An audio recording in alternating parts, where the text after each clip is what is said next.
Good morning, Steve. Hey, Welcome, SDAC. great. Thank you. Hi. Thanks for inviting me, Bobby. Glad to be here. Yeah, I'm glad that you could join us. We talk about DMV DAC, and now we have the leader of the organization that runs a great DAC. Well, I think I know they're doing some restarting, as I think many agencies are post-COVID, and trying to make sure things are positioned well and so on. But thanks for that, and look forward to supporting them as best I can. Will you be sharing any slides? Shall I I make you a co-host? That would be great. It's like a Okay. promotion, so great. Thanks. Sure, absolutely, absolutely. Consider it done. Excellent. Okay, let me just get ready. I'm assuming you're going to share first, right? Or do I? Can I start sharing now? You can, wait till I Okay. start the meeting at 9. Okay. And First we'll practice this and make sure that yeah, it yeah, works. you could do that. And it looks like you're doing fine with your slides are showing up. And this is why we invite guests to show up a couple of minutes early so Okay. you So can that do so all that looks this. good, Bobby. That has Yeah, my slides. You can see it. Okay. yes. Excellent. Okay. Your slide looks good. It's not in a presentation mode, but it doesn't have to be right now. It's not. That's funny. I have it in presentation mode. So you're saying, Okay. Okay, I can see your slides to the left. okay, so I have And to switch this. Okay, that's good to know. I have to switch the display settings. yeah, So let's see, duplicate. How about now?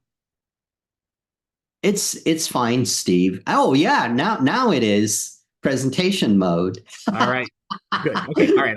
I'll stop sharing now and Right. we'll be ready. Thanks. So we start the meeting exactly at 9, and I say a minute of just house rules, and then I say another minute introducing you, and then I turn it over to you, and it's all yours. All right. That's great. I should have done like the Christmas tie. I like the red. That's good. Oh, thank you. Thank you. I saw, try to get in the spirit. All right. I'll go on mute until it's time. All right. If I can Thank find the you. button here.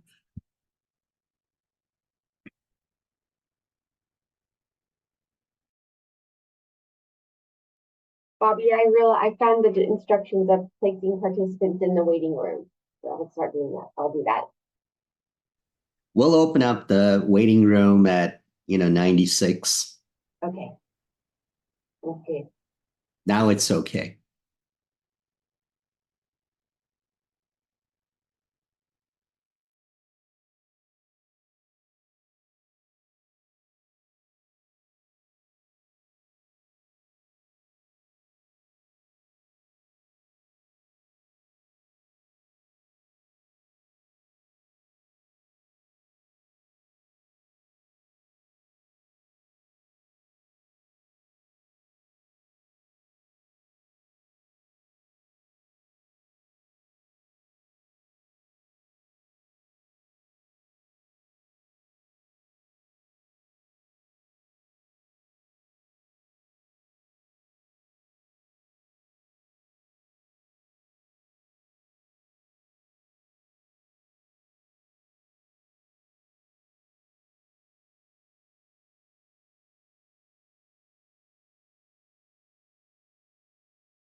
And he said, no,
Good morning, everyone. Welcome to SDAC. I am Bobby Dutta, co-chair of SDAC. I'm wearing a dark jacket with glasses, dark hair. Please note that this meeting is being recorded for broadcast on YouTube. Here are some housekeeping rules. Mute your speakers and microphone in one device if using multiple devices. If you hear an echo, you are likely the cause, so please follow this instruction. Mute your microphone when not speaking. Ask question using the chat function. We will answer them in the order that they're received. To avoid reverb, speak closely and quietly into the microphone. Thank you. Now, we have a very special guest, Steve Gordon. Steve is a versatile leader with more than 30 years of experience building, integrating, debugging, and operating high-profile business for market leaders in high tech and life sciences. He currently leads the California Department of Motor Vehicles, overseeing a team of 10,000 employees at 230 locations, providing services to 39 million residents of California. So without further ado, Steve, the floor is yours. Great. Thanks so much, Bobby. Thanks for having me here. Now, since we're in here, now I got to figure out how do I share again? Because we just fixed that. Right. And now I got to find the icon for it. Oh no. Oh no. Where did it go? It's okay. It's okay. Take your time. Yeah, let me find that. There it is. Whew. Jeez. Almost a failure at the beginning. It's all right. Right. Is it showing up the right way, Bobby? Yes, it does. I see it in presentation mode, so perfect. It's yours. Well, good morning, everyone. Thanks for having me. My name is Steve Gordon. I am the director of the California Department of Motor Vehicles. I'm excited to be here. I see one of my staff is on here, so hopefully she will not fact check me in real time.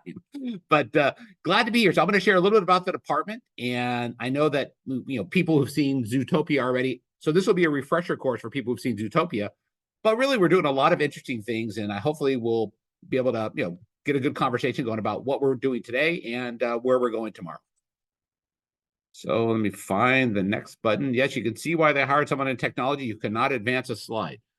All right, so first let's start with some of the services. Things you're very familiar with are driver's licensing and identification cards, very common features in the department. Vehicle titles and registration, again, another common feature. But we also have a program on driver safety, and I'll touch on that in a minute.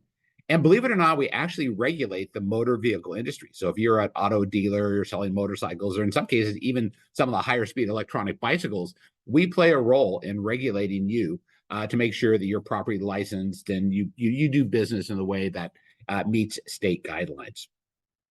As many state functions, we have a lot of different divisions within the department. So we have an administrative services, as many units do. Information technology, again, very common across many state services. We've organized things in front and back office. So we have front office services. Those are the things that touch customers directly. That could be a field office, that could be a call center, our website, our kind of front office services. We have back office services as well.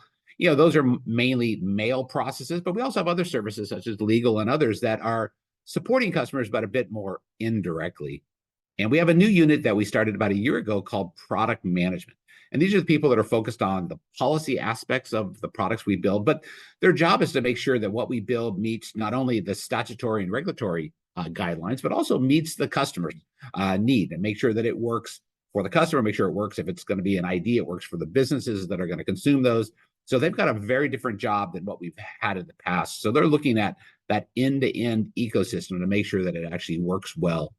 And something that surprised me when I came here a little over 4 years ago is we have an enforcement arm. We have a law enforcement arm. These are, post-certified, gun carrying law enforcement folks. And they do everything from, basic investigations is under their realm, but they also do advanced investigations where they're working with district attorneys, and they make arrests in the field along with other law enforcement agencies. So it's been great getting to know them and understanding that we have kind of soup to nuts ability to deliver services to Californians, and we have this enforcement arm when things don't go according to plan.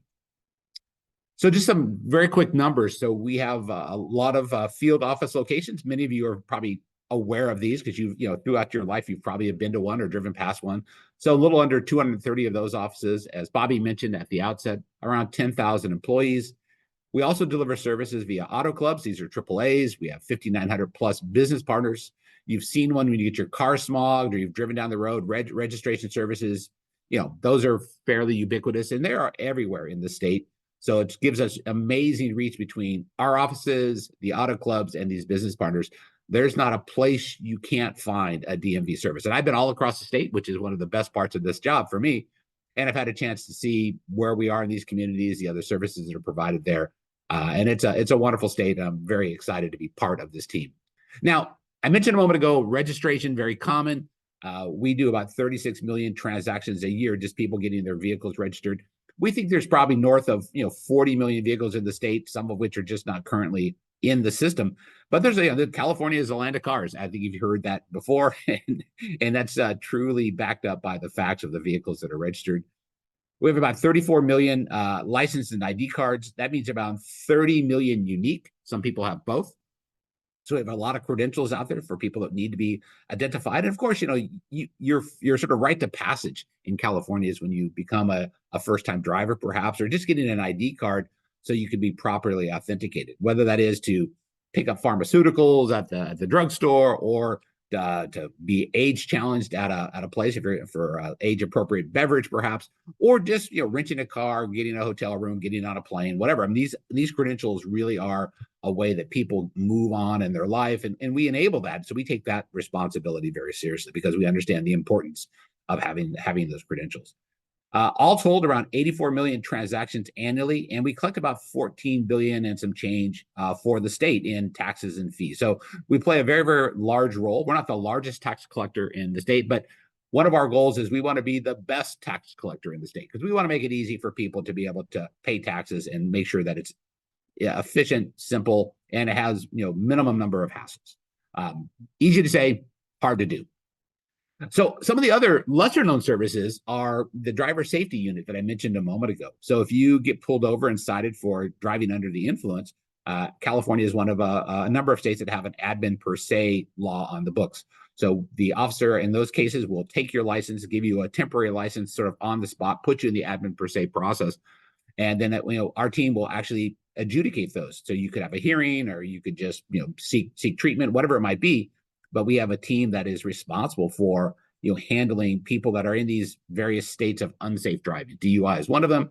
Some cases, impairment could be physical, mental impairment. As my parents got older, they fell in this camp where they couldn't quite do the things they needed to do to drive safely. So they didn't go through the driver safety program, but we took them off the road. Actually, when I say we, I meant my brother because he did all the heavy lifting there. But these are cases where people can be taken off the road, but also equally important where someone is thought to be not able to drive. This team helps validate people that actually can drive, and it could be some people that have had medical treatments or whatever. We want to also qualify people to be on the road. And the last category they work in is negligent operators. These are people that are just reckless drivers. So we want those people off the road for everyone's safety.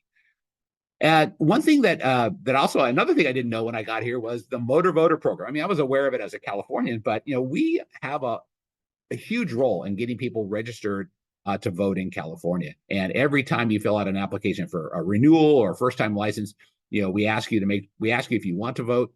We ask you to register to vote. We ask you if you want to change a party, because that's our role in the motor voter process. We are the motor side of it. And then we hand that downstream to the Secretary of State that sends it out to the local registrar of voters. So very important role at the state.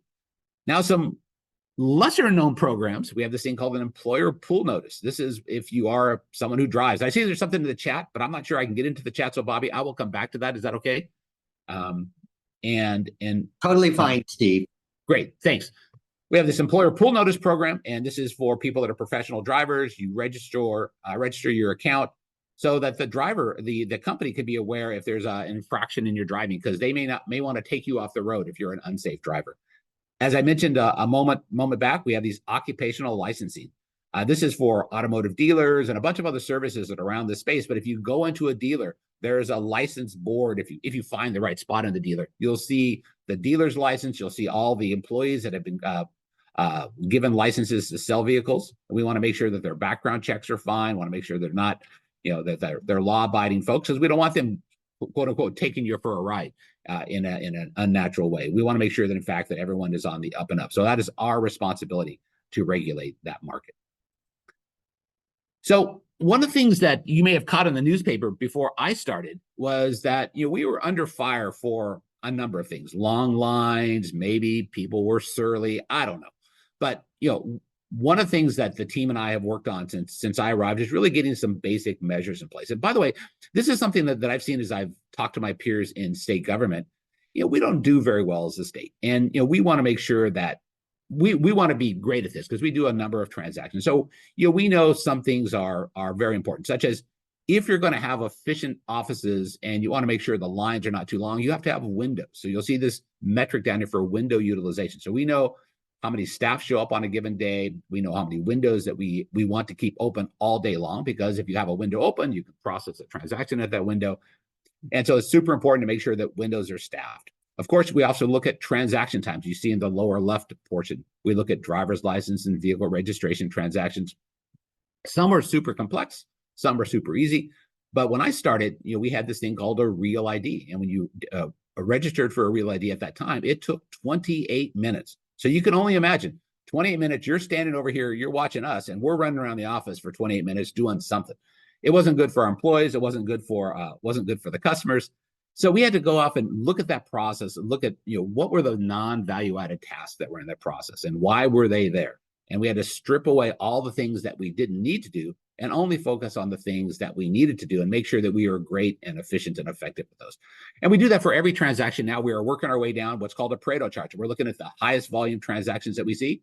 We're making sure that stack of work is as efficient as possible, going to the next one, to the next one, and the next one. And that's allowed us to really sort of crush down these transaction times. And when we do that and we have people at windows, we can have shorter appointments. So we have more appointments available, so we can actually get more people in the office. And you see highlighted here, vehicle registration appointments are pretty quick.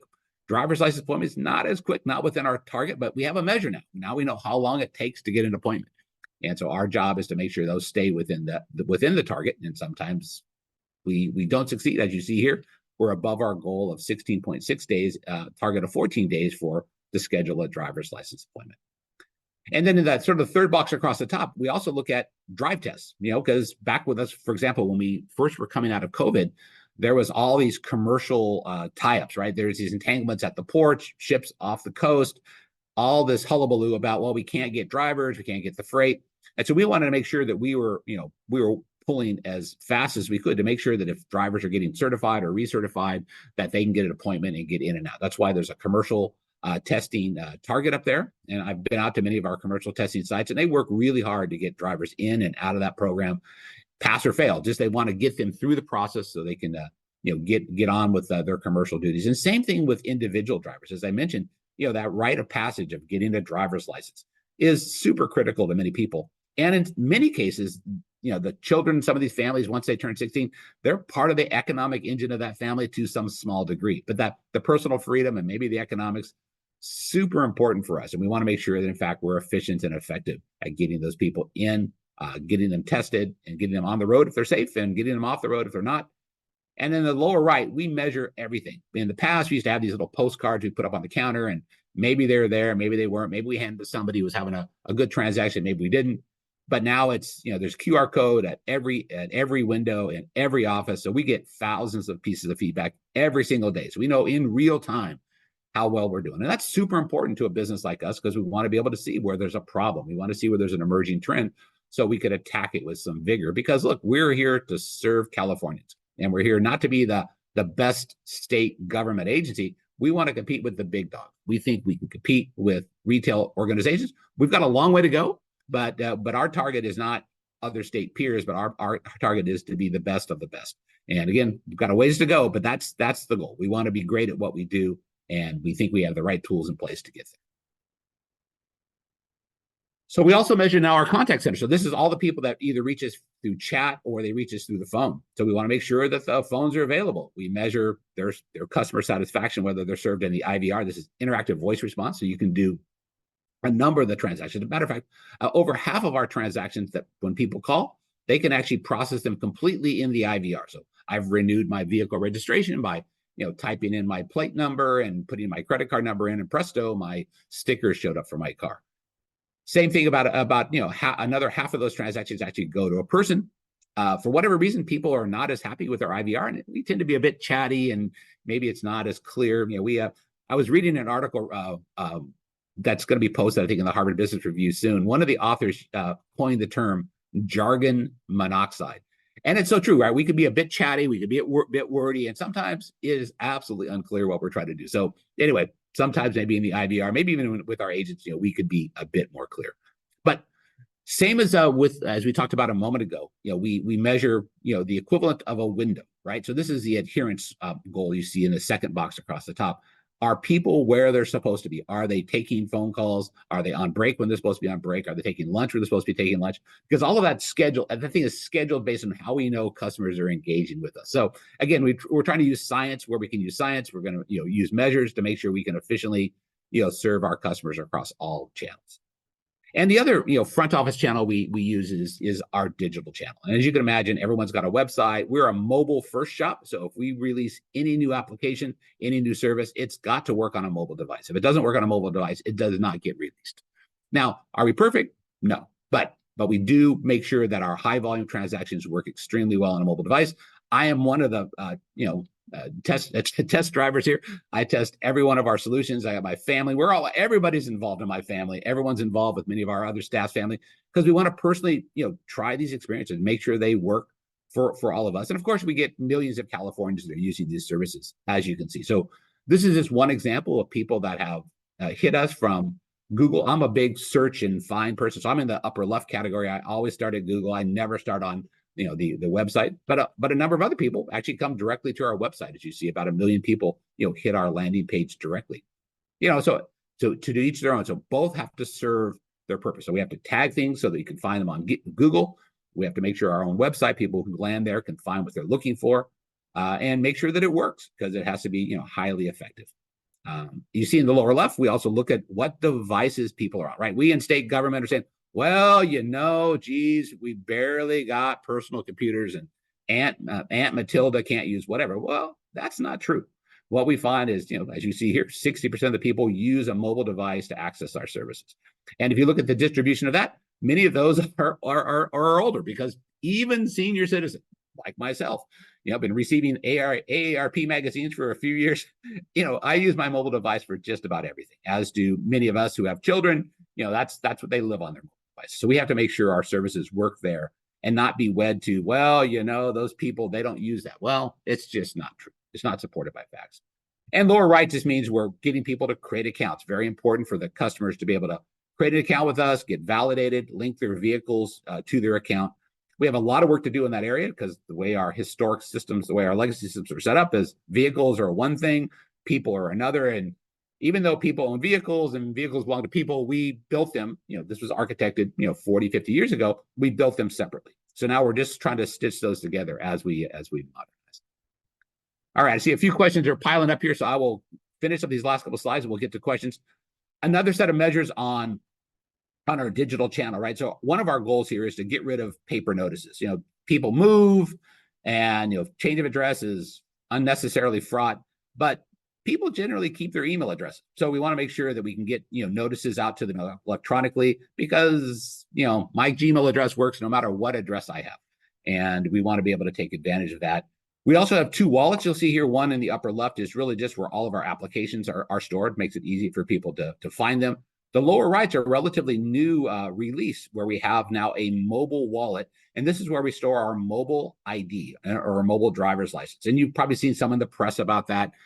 Airports are going to be one place you can use that. But you can also use it at convenience stores. The National Association of Convenience Stores is a big sponsor of this as well. They want to use this to have you validate that, in fact, you are, for age-appropriate beverages, you're going to go buy a bottle of wine or a 6-pack of beer, whatever it is. They want to be able to scan that and have that automatically captured in their system, so they don't have to request your driver's license. They don't have to look at your driver's license. You, as the buyer, rarely want to hand your driver's license to some unknown party, no matter where they are. And so this makes this process much more efficient and effective. And the lower right is we have a number of kiosks, about 350 kiosks across the state. So where we don't have a registration service, where we don't have a physical office, we have kiosks that can be able to serve those communities. And oddly enough, our most popular kiosks, 2 of them, are in Chula Vista. It's paved San Diego, but still that community loves their kiosk. I can't figure out why, but that's good news. Again, just another channel for customers to receive services from us. And one thing that my team has done is start looking at where we can promote ourselves. Now, awards, you applied to get these awards, but the fact of the matter is that in some cases you're competing with other government agencies, and others you're competing with global players. And these are serious awards, and we have done a really great job of differentiating ourselves within the industry and being recognized, whether by GovX or by Gartner just recently for our mobile driver's license, a host of other things. It's true for a couple of things. It's good for a couple of reasons. One, it's good for the team, good for the team morale to show that in fact we are approaching that market parity or market leadership. And on top of that, it's good for recruiting. People say, hey, I didn't know that the DMV could do this or the DMV would compete with that, but we are, and we're competing with the best of the best. And it's super exciting to have a team that we're winning, right? We're winning things that really matter, and up to and including just how we engage with the community. If you see in the sort of the middle of right, we have a partnership with the airports, right? So one of the great things about being in this job, another great thing about being in this job, is you get to meet a lot of interesting people. So I've had a chance to meet several times with the CEO of LAX and SFO, got to know them quite well. And so when it came time to roll out mobile driver's license, we work with them, TSA, we work with United Airlines.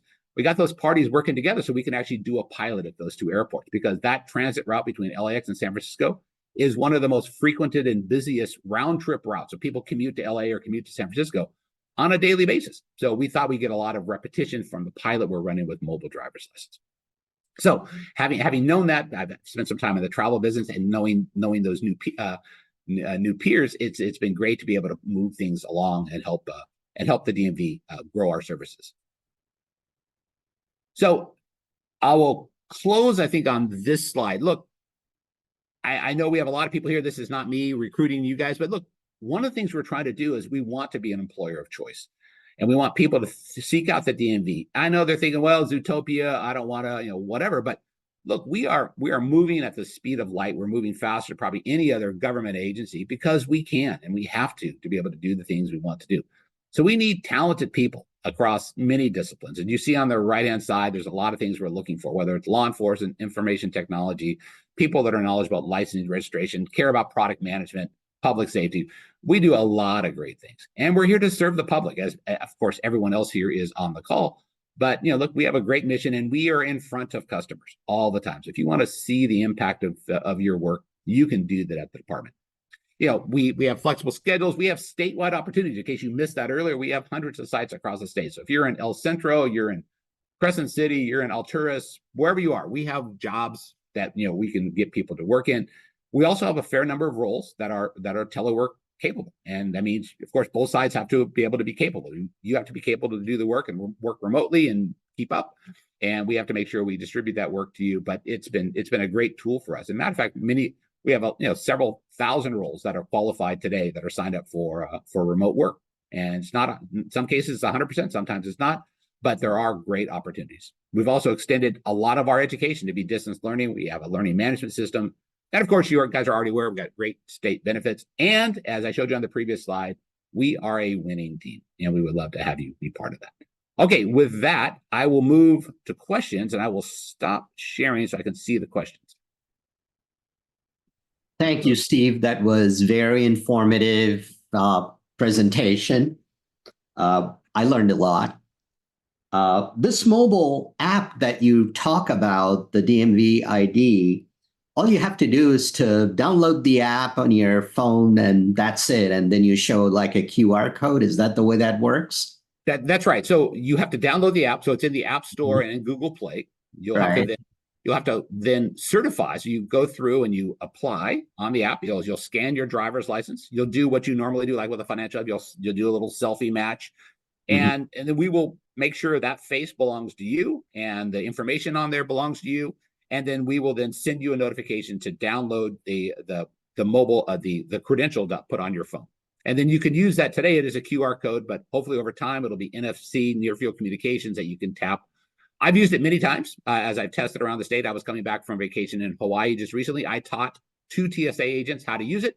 And as I was showing them, they're like, hey, what's that? I said, well, this is what it is. And we worked on it together. And it's supposed to really make it so it's efficient and effective to get through the TSA lines. Well, now I see questions in. I'm sorry. Go ahead, Bobby. Yeah. You're welcome to read the question that posted for you in the chat. Yeah. So OSAT. So OSAT just stands, O is overall customer satisfaction. So that's where we take a look at all of our different channels. We merge them together. That's just an overall satisfaction number. Okay. All right. So I think, I think it stands for, no, good. Not occupational license. Thanks for trying to help, Rihanna. Is there an update about using the DMV app to use and store RDL? So the update is, again, go to the App Store in iOS or go to Google Play. You download the DMV wallet, and you'll go through the steps. Or you can just go to dmv.ca.gov/MDL, and that will also send you to those same links. Again, you'll go through the same steps to set up an account because we want to make sure that is you. And then we'll put that on the phone. Like I said, I've used mine. There's a few convenience stores that have started. If you're in the Sacramento area, there's a Circle K just a few blocks from where we are that, I bought a age-appropriate beverage there. It's the first time that cashier had ever seen it, but first time I'd used it. And he saw that, look, he can scan that. And he could then show on his side, it would show my photo. It would give you a check mark next to I'm over 21. And that gets caught on the register receipt. So they have verification. So if the ABC or somebody comes in and say, hey, I see you're selling to underage, they can show, well, actually, no, I did verify their age, and here's evidence of that. So it's supposed to be super efficient and effective. Next, all right. So I see on the chat says many blind people are not good at taking selfies effectively. Is the mobile wallet verification process accessible to folks who use screen readers? That is a great question, and I do not know the answer to that. But Lisa, I will take that action, and I will follow up with you because that's a great question. I should be able to answer that question, and I cannot. So thank you, Lisa. I will follow up and determine how do blind participants take advantage of this program. Lisa Kilgore, you have your hand up. Do you have another question, or was that your question? That was a different Lisa. Oh, I'm sorry. Question. I'm Lisa Kilgore, and I'm with the Office of the State Public Defender. My question first, I have to give praises to DMV because you guys have come a long way. My question is more of based on a disabled customer and a problem I see. And I live in the Bay Area, and my local field office is the El Cerrito office. I want to know how to me, the El Cerrito office has a monthly meeting, and anybody who's dealt with DMV, you can see the lines that are out there waiting for the office to open at 8 in the morning. The El Cerrito office chooses to have a monthly meeting from 8 to 8:30, while they have a line of people who have been there since 7 in the morning. To me, and I personally experienced this. So you have people standing out in the cold, you have your seniors standing out in the cold, you have your disabled standing out in the cold for a field office to have a meeting. People who need to get to work, they're already at work. I think something needs to change because that's not fair to the customer. Right. No, I mean, great point. So when I started, those meetings were happening every week for an hour. And by the way, those hours are posted. So I appreciate the concern about people standing in line. We're trying to mitigate that as best we can with all these other services I mentioned a moment ago. People stand in line. I mean, before I took this job, I actually went out and met with customers and I said, why are you standing in line? And invariably, they were standing in line because they thought, well, that was the surest way to get to the end goal. And when I looked at what they were trying to do, almost all that stuff could be done in another way. But your point is well taken. So we've taken that regular meeting that used to be an hour every Wednesday. By the way, if you look at our website, it shows that we open an hour later on Wednesday. So it's not as if we're staying closed and told people to be there at 8 and we're not open at 8. We told them on Wednesdays we're open at 9. And what we've asked the team to do is that if you don't have anything to talk about at these meetings, let's make those meetings as short as possible. Then we have these soft openings. So we are, Lisa, trying to attack that problem, as you mentioned, but we're also trying to make sure that, in fact, that our team stays synchronized and make sure the things that they need to have communicated are communicated. It's very difficult because we're very public and having a field office. There's really no good way to actually have a meeting because people will always be outside. But I take your point, and we're continuing to refine that process to make sure that we're not lingering unnecessarily and leaving people out in the parking lot longer than we should. All right, so I know I'm at the end of my time, Bobby. So thank you again for having me here. For those of you that have other questions, you want to maybe address them outside of this forum, I'm in the state directory. Feel free to reach out to me, steve.gordon@dmv.ca.gov.